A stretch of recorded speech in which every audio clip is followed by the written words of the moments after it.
Welcome to the Friday Five with Steve Greenfield on CBT News.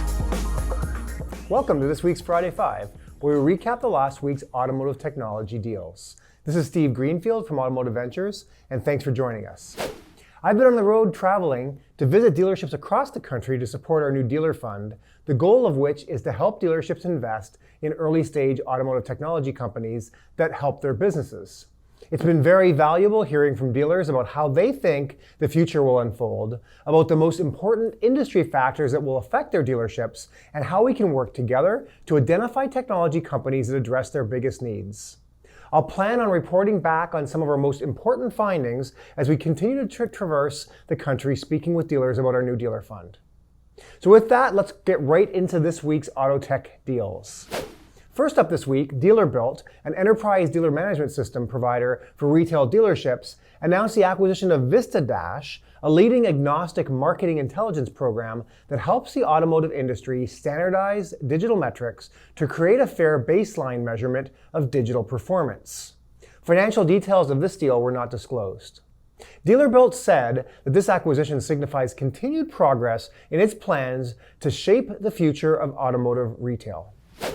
Next up this week, Kavnu has raised $130 million of Series A capital investment led by Ford Motor Company and Sidewalk Infrastructure Partners. According to Kavnu, plans for the first Cav corridor are moving forward in Metro Detroit.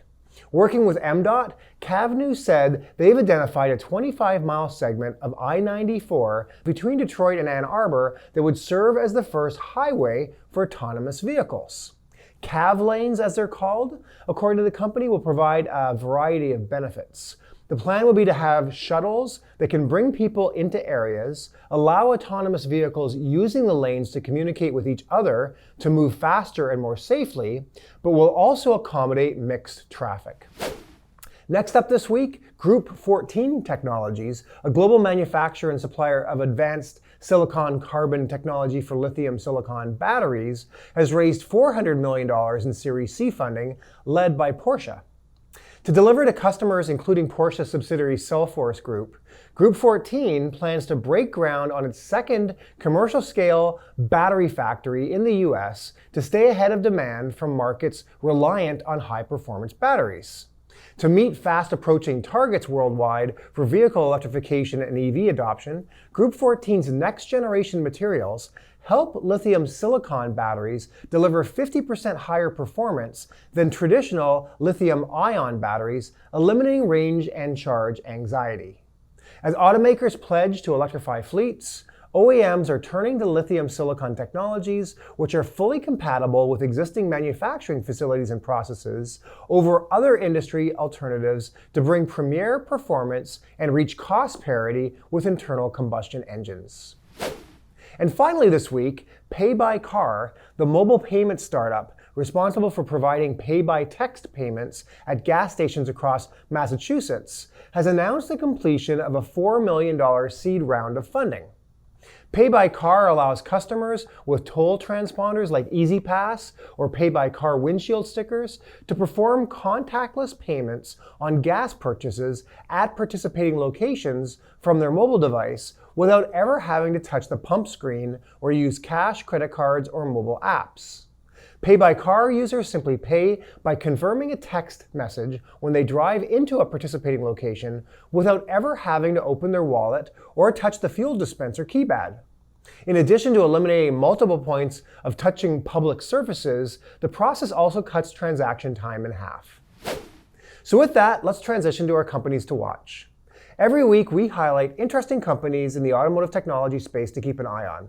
If you read my monthly industry intel report, I showcase a few companies each month, and we take the opportunity here on the Friday Five to share some of those companies each week with you. Today we have two companies to watch, Carmigo and Turn Automotive. Our first company to watch this week is Carmigo.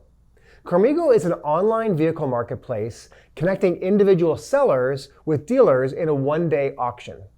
Carmigo was founded through the frustration of consumers looking for a more transparent and convenient way to sell their vehicle, as well as seeing dealers look for a better source of inventory than traditional auctions. Give Carmigo your VIN, and they handle the rest. They come to you to inspect the vehicle, build your listing, and post it to their marketplace. Once the vehicle sells for the price you want, they will handle all the paperwork, transportation, and money transfer. Dealers who participate have access to more cars, more information, and can make better buying decisions. Check out Carmigo at www.carmigo.io. Our second company to watch this week is Turn Automotive. Turn Automotive is a digital marketplace where all dealers can list, buy, and sell inventory, get real-time trade appraisals, and even make offers on participating dealers' frontline stock right from the same easy platform. Turn Automotive helps to eliminate wholesale losses by providing rapid guaranteed offers for your trade appraisals. In fact, you'll have an offer on every vehicle within 15 minutes. Their system allows you to have the trade vehicle sold before you even own it. They call it zero-day turn. By pairing it with their all-day auctions, it allows sellers to gain the maximum value for their vehicle throughout the day, while also providing buyers the option to bid without any time constraints. Check out Turn Automotive at turnautomotive.com. So that's your weekly Friday 5, a quick wrap-up of the big deals in the automotive technology space over the past week. Thank you for tuning into CBT News for this week's Friday 5, and we'll see you next week. Thanks for joining us for another edition of the Friday 5.